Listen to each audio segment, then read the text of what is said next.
Hello and welcome to the Kitchen Table Modelers Workshop. My name's Ian, this is my kitchen table, and today we've got a model kit review for you. It's a new release from Ryefield Models. It's their Pz.Kpfw.IV Ausf.J Late Production. Now this kit's quite new out, and I've seen a little bit on the internet about it, which has got me interested. It looks quite good, but I've not seen it close up. So managed to get hold of one. I've got it planned for a future build, which I'll show you a bit more towards the end of the review. But first things first, let's get the box on the table, get it open and have a look at the parts. So we've got the box on the table, so let's have a quick look at it. Unfortunately my box has got a little damage in shipping. It's come from the Far East and these things happen sometimes, so hopefully the kit inside is okay. So we've got a beautiful bit of box art, I have to say. Ryefield Models are quite renowned for their box art. It is nice. It's a 2-in-1 kit. I'm not sure what that is, because I've never built one of Ryefield Models before. I've got one in the stash, but I've never had a chance to build it yet. So it's definitely going to be interesting. We've got a kit number here of 5033, 1/35th scale, and obviously the usual blurb of it's a model kit for 14 years of over, it's not constructed, you need glue and paint, and it's not a toy. So let's have a quick look around the box. So we've got lovely CAD drawings here of the breech of the gun, looking like there might be a little bit of photo etch in there. We've got the road wheels, idler and drive sprockets, 4 different types of carrier rollers by the looks of it, and workable track links, so that looks interesting. Barcode and Ryefield's address. There's the end, and then if we look on the reverse side of the box, we have got 4 different models that can be built out of this kit.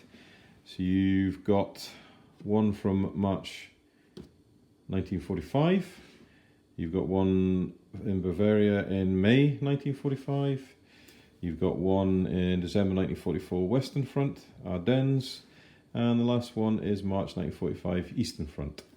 2 of the models have the wire mesh side skirts on, which is the one that interests me because it's quite an unusual thing. I've not seen it in a model before, so I'm really going to be building probably one of these 2. But they all look fantastic, and certainly these 2 look really good with the radio antenna details on as well.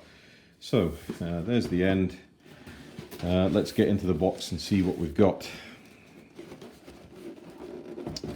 So for all that it's taken a knock in postage, it's still quite a stout box. Starting off, we've got a lovely glossy paper instruction manual with the same box art in front, caution message, and then we've got absolutely jam-packed full of sprues. Now this is a deep box and these sprues go right to the bottom. So let's have a look at the instructions quickly first, and then we'll start digging through the sprues and see what we've got. As I said before, I've never built a Ryefield's kit before, so this is going to be an adventure for me. I've got a correction sheet in here. So correction of mistakes for the parts. Okay, so that's good. We can look at that later on. So there's the sprue layout. As you can see, there is an awful lot of sprues here. Just get that, try and get the reflection off the paper. An awful lot of sprues. Obviously there's going to be more than one variant, so I think your spares box is going to get an absolute boost with this one. Now I have to say, the colour marking diagrams for this are stunning. They're artworks in themselves. Unfortunately, or fortunately, depending which way you are, it's obviously paired up with, Ryefield's obviously paired up with MIG, so you've got colour callouts for MIG paints. But to be honest with you, German armour colours, most model companies will do a variation of it, and by the time you've chucked weathering and stuff at the tank, then it doesn't matter whose paint you use. It just, you can get a ballpark figure by what MIG's saying. If you use MIG paints, then you're in the luck. Right, so that's the 4 colour callouts, and then we start the build. Now obviously we need to be careful because it's marking out that we need to drill holes here for the different variants, so we need to be paying attention to that. Decide which one you're going to do, and then make a note on the instructions so you know which holes you're going to have to drill out and which holes you don't have to drill out. But it looks really well laid out. Clear, concise instructions, nice bits of colour on to tell you what's doing what. Building up the lower hull, Looking at the running gear by the looks of it, yep. And then onto the front where you've got the mount for the spare track, and then moving on to the road wheel bogies and the rear exhaust mounts, all clearly laid out, so this shouldn't be too hard to follow. Putting on the rear idlers, again looks like you've got two different types, and then onto what will be the one of the front glass plates. You've got your final drive covers and possibly a gearbox cover, and on top of that you've got your tracks, spare tracks again, and then construction of your tracks. Cement only the red parts to ensure the tracks can be workable. So yeah, it looks like you've got individual links. Very close look at this, individual links, and then you've actually got individual track pins coming out. Now, depending on how good the fit is, might actually depend on whether you need to cement these or not. But either way, if you're very careful, it looks like you're going to have full workable tracks, which looks to be an absolutely brilliant piece of engineering from Ryefield. Certainly will add to the detail. So from the tracks you move on to the track guards and the tools, Pioneer tools, jacks and whatnot. And the other side, again, really nice diagrams, easily laid out. Track guards gone on the hull, and then it looks like you're putting in obviously some bulkheads, so it might give you a clue that there may be a full interior detail kit coming out of this particular variant. This is the front glasses plate we're gluing together by the looks of it, the driver's hatch and the ball gunner, and then there is the top deck plate with the turret aperture and turret ring in it. Engine decks going on, and then the whole lot going on top of the hull. So yeah, it's looking really good. Quite simple construction, although it may take a little time to do. And then we're on to spare wheel holders, and these will be the shirts and, I think it's called shirts and brackets, the mesh screens for the shaped warhead projectiles, tools, and the holder there for the shirts. And so yeah, really looking nice, well detailed kit. Okay, and here we go, and this is the shirts, and so there's quite a bit of photo etch by the looks of it. So we've got obviously the wire mesh along the sides, and then we obviously have stuff here as well to stop stuff rolling down between the outer shirts and the hull. So yeah, it looks really detailed. Again, onto the gun, and really well clear laid out instructions. Now I don't know how easy they're going to be to follow, but they look quite easy to follow, and they look like they'll make it a more satisfying build. And then onto the gun with all the different types of breeches. Looks like you may have a slide molded barrel, which is going to be brilliant, so no seams to deal with. And then onto the hull, again more holes to drill out. Sorry, not the hull, the turret top. More holes to drill out. Door frames to access has framing put in. And again for the different types, you need to be careful you're building the right types. Putting on the spaced armour brackets there. So the turret top going on the turret base and the gun.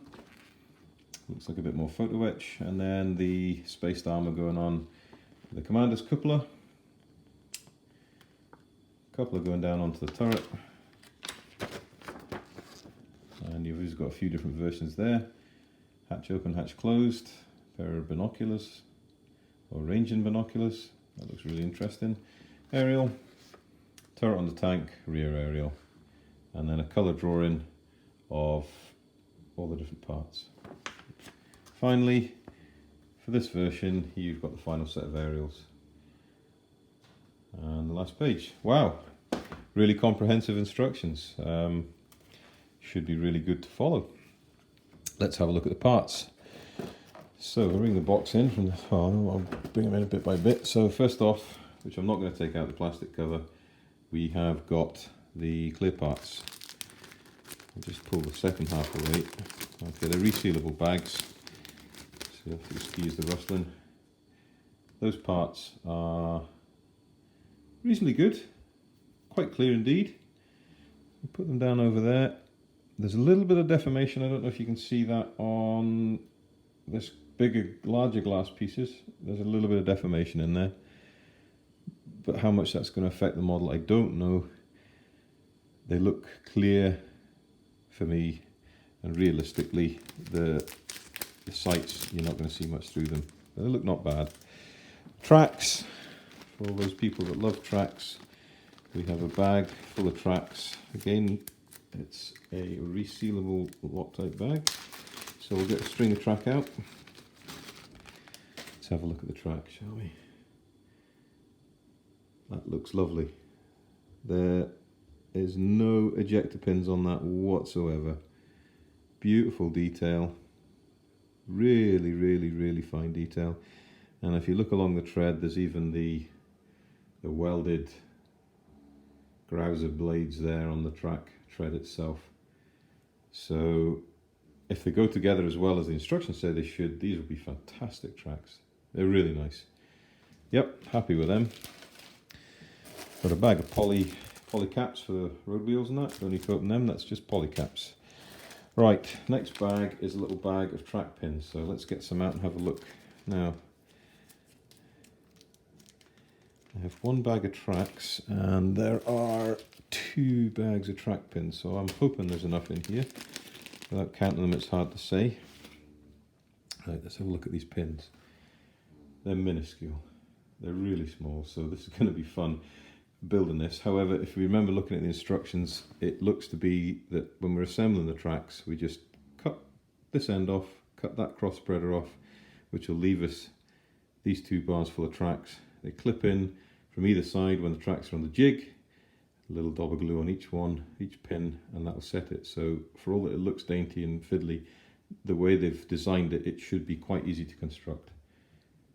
Really nice, no flash, no burring, just nice. Fine, so there's 2 bags of those track link pins. So the next one we go to is the gun breech and the barrel. So, a lot of this. So first off, we can see these parts have all been slide molded. Again, the detail's fantastic. All the detail in here is going to take a wash beautifully. There's no burn on any of these parts. If we look at the barrel, there's just the merest of burn, and a swipe from a sanding stick will take that off. If we can focus behind that. Yeah, these parts are going to be fantastic.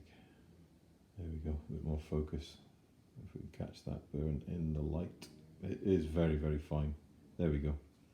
A little bit of burn down the end of the barrel, but that's nothing compared to having this file or sand round a barrel that's joined in 2 halves. So next sprue is the lower turret parts and some of the spaced armour, doors, front matlet plate. Again, the plastic, it's nice tan coloured plastic. The frames are quite flexible, so it's not really brittle plastic. You drop it, it's a bit heavier. It's not as crisp plastic as, say, for example, Hasegawa might use. Some of the Tamiya plastic, but it's nice, and the detail is nice.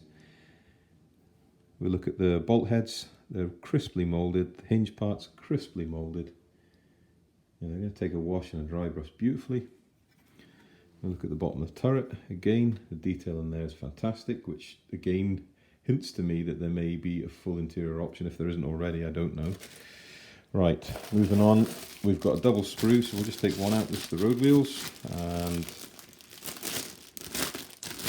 road wheel bogey assembly, suspension assembly. So what have we got here? Again, beautiful, look at that final drive housing there for the drive sprocket and the drive sprocket itself. Beautiful detail, absolutely crisply moulded. Road wheels crisply moulded. Detail for the road wheel bogey assemblies, beautiful detail, really, really nice. And there's with jig for building up the tracks. Wheel hubs here. We've got some exhaust parts. We've got some tools and more bits and pieces. I'm not quite sure what they are, but I mean, if you look at the detail there, that's fantastic. Absolutely fantastic. You can get a bit of focus on that, sharpen it up. There we go, look at that. Quite happy with that. Quite happy indeed. Even the individual leaf springs are moulded in, so that when you get a wash over it, you'll see all the detail if you're not going to muddy it up. Right, next sprue. This looks like it is the track guards. Again, I'll take my hat off to Ryefield Models here. Look at the detail there. That exquisite tread plate pattern that you used to get with German armour. Obviously the outline of where the upper hull joins the lower hull. Got hangers here for the shirtsen, and a few bits and pieces, not quite sure what they are, but even if you look down at these small pieces here, look at it, you can see every bit of detail on them. No flash, minimal burring, easy clean up. Yeah, really happy with that, looks really good. Right, next one, this is hull parts.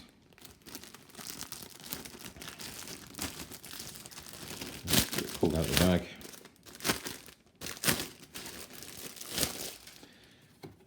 Okay, oh, beautiful. I'm really starting to get excited about this kit. The detail is fantastic, and as I say, I've never built a Ryefield model before. I do have one more in the stash, but this is blowing me away. It's got to be up here with Tamiya and likes of Hasegawa. They do much armour, but certainly Dragon, quite famous for its Panzer IV kits. This has to rival any kit that Dragon's brought out. Now, I'll be honest, I don't know anything about pure accuracy, but the detail is stunning, really is stunning. It's going to be a fantastic build. Right, next sprue, quite a lot to get through here. This is turret parts, Sprue F. So these are two different turret bottoms, so again hinting that yeah, different versions you can build. There are holes in here that may suggest that there are interiors to go into it, but those parts are fantastic. That actually looks like the turret floor, possibly, I don't know. As I say, I'm not an expert on this armour, so excuse me if I make a mistake, but I do know a good looking model kit when I see one, and the detail's definitely there. Right, let's go through some of these smaller ones. I won't take them out. This is the turret stowage bin. Again, beautiful detail. Really thin as well, thin plastic. And you can see that in through the bag. There's even, look at the detail moulded along the back there. Look at that, fantastic. Look at that, stunning detail. So that's going to take a wash, take a weathering solution or whatever your favourite product is. It's going to take it really well and pop, the detail will pop. So these are your, what I'd call return rollers. And obviously a few latches and hatches and catches and just bits and pieces. These will be your final drive access hatch covers. Detail stunning, clean, very little burring, absolutely no flash, crisply moulded, fantastic parts. Right, what have we got here? So these are antennas. Now I wonder if these here are conical moulds for shaping your foot wedge parts, because I don't think they look like they belong on a tank, but that's what they look like. So if that is the case, then well done Ryefield for helping out the modeler by getting them an accurate mould to shape the antenna mast on. Right, next. So that looks like the rear hull. Could be, might be wrong, but again the detail's beautiful. Really is. I'm so impressed with the detail. And then we get on some of these small handles. I mean, goodness me, look at the size of them. I'm not going to take them out of the bag, so I don't want to damage them. But the bolt details there on them, they're thin, in scale, crisply moulded. There's no burring, there's no flash. They'll be easy enough to clean up. Fantastic. I mean, really top end moulding here by Ryefield. Tools possibly, not sure. Bits and pieces. Again, moulding, stunning. Going to take washes, dry brushing, high, detail painting. it's making it easier for the modeler to make the model look really good. Okay, these are some small parts again. I'll take this one out. Sprue V. So, okay, I'm not sure what they are, but look at this, part number 15. Look at the detail of that. Now I've got great big sausage fingers. Look at the fine detail on that. Some Pioneer tools there. That's amazing. No burring on that. Very minimal cleanup. Going to be great for a modeler to get done. Right, we'll get this one out quickly. This is the hull, the top deck of the hull, where the turret ring is, and a turret hatch. Again, detail. There is an ejector pin in the middle, but it'll be easy enough to fill. These are your hull sides. Ejector pins in the part at the back, doesn't matter, you're not going to see them.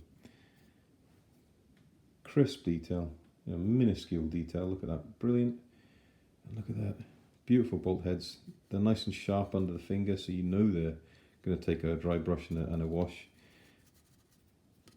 Really nicely moulded, no burring, no flash, brilliant part. Ooh, the turret. Right, so we just have one turret. It's individually moulded part. Can't see where the opening of the bag is to get it out. There we go. Helps it go in the right way. So that is stunning. Weld seams. Can we catch that? Yeah, there we go. Look, all your weld seams there. So you're not going to need to do any of that. Right along, beautiful, beautiful, beautiful. Even down to the screw heads in the hole. See if we can get a focus on that there. Let's just try and bring it in a bit. Get the light on it. They're so fine, even I'm struggling to see it, but they're there, and it's stunning.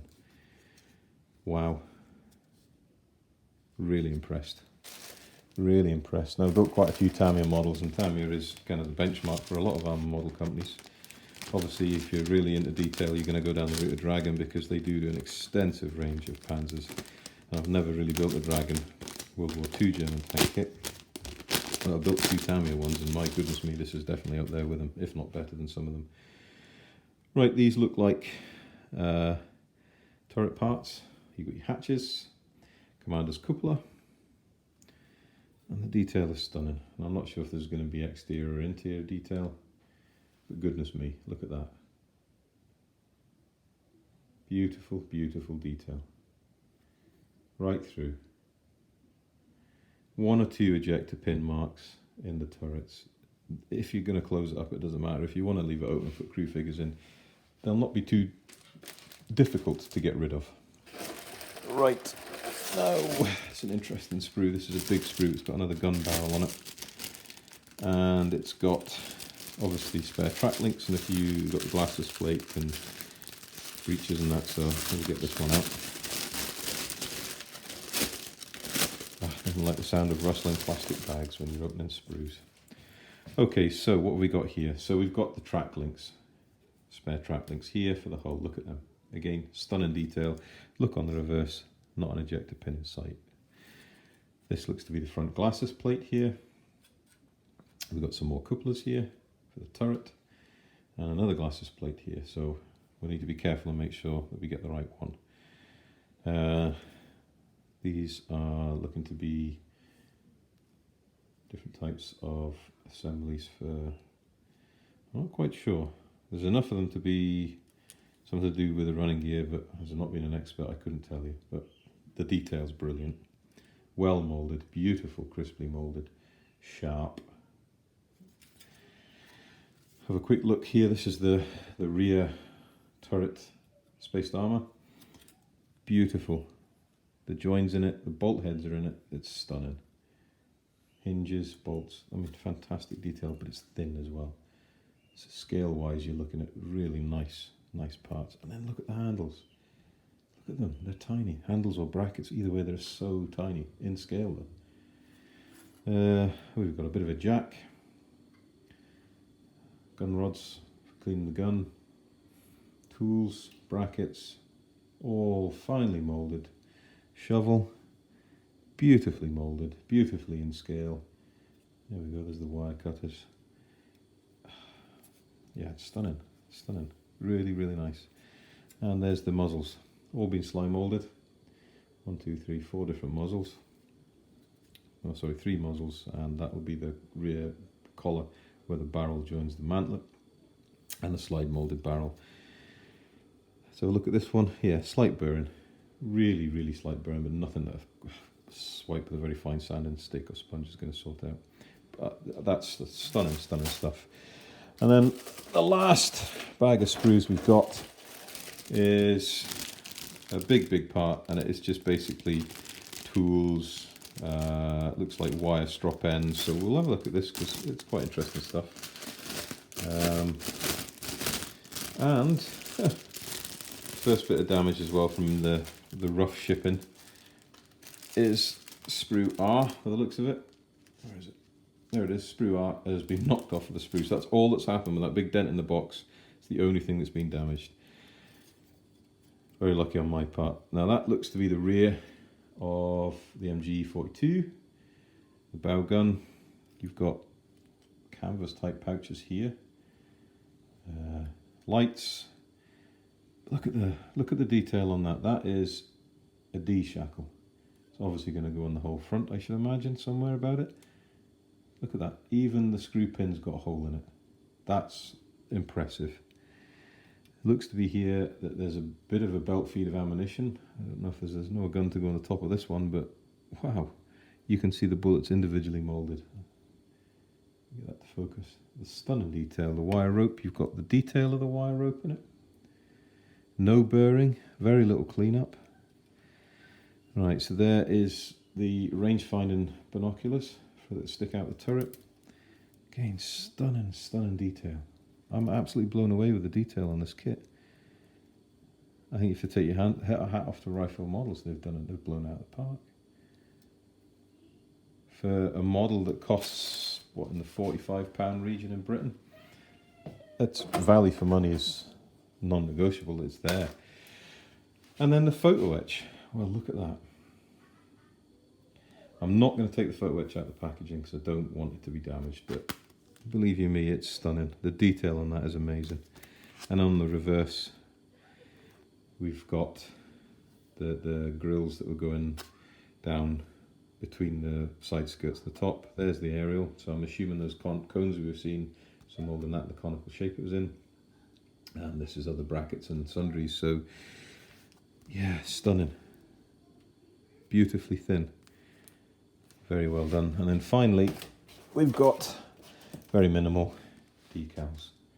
Again, I'm not going to take them out, but through the bag, well, I'll tell you what, I will. We'll take them out and have a look. Okay, just out of interest's sake, there we go, look, beautifully printed. Printed in China. There's minimal carrier film on them. It is there, but there's minimal, and it's not very pronounced. You run your finger over it. It's not thick and chunky like a Tamiya carrier film. Yeah, they look really, really good. And as I said, there's no many going on, so it's not going to be a great hardship to work with them. But I'm imagining they'll go down well with a bit of setting solution. So that's it. That is a serious bag or box full of plastic with what looks to be a brilliant model. So let's get back onto me and I'll sum up with my thoughts. So there we are, back, everything put away in the box, sitting down again at the table. Well, what can you say? First Ryefield Models kit that I've had a real good look at. First Pz.Kpfw.IV I've had a real good look at. I've never built one before, so my first impressions are I'm really, really impressed. Really impressed. The detail looks really good. There is a lot of parts. It's going to make for an interesting build, a detailed build and probably an involved build.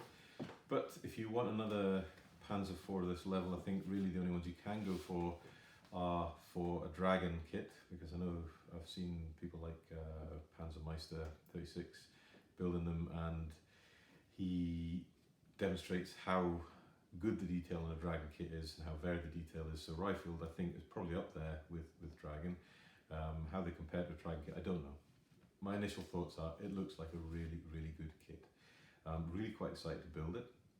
It's not overly expensive. It's certainly a lot cheaper as a Dragon kit. It's comparable to Tamiya kit, but probably more detail for the money you pay. As I said, I got this one for about 40 quid. I think they retail for about 45 pound in the UK. I don't know the rest of the world, and they seem quite readily available. So, what can I say? I recommend it. You know, I think it looks like it's worth a go. I've built a lot of armour in my time, and obviously I've never built late war German armour, but it's for the money you pay. It's got to be worth a punt. I think if you follow the instructions and take care, you're going to be okay. Now, following on from my comments at the start of the video, I did say I bought this specifically because I wanted to use it as a part of a bigger build. Now, I do have my Revell Heinkel 111 build coming along, and I wanted to plan something armoury to do after that. And what I've actually got it for is to go on the back of this. That's Tamiya's fantastic the AH116 FAMO tank transporter. It's a kit that I have wanted to build since it first came out in, I think it was 1990 possibly. And when I've had this kit in my stash for quite a while, when I saw this one coming out, I thought, yeah, that's got to go on the back of it. Now that I've got it, it looks like it's going to be a fantastic addition to this kit.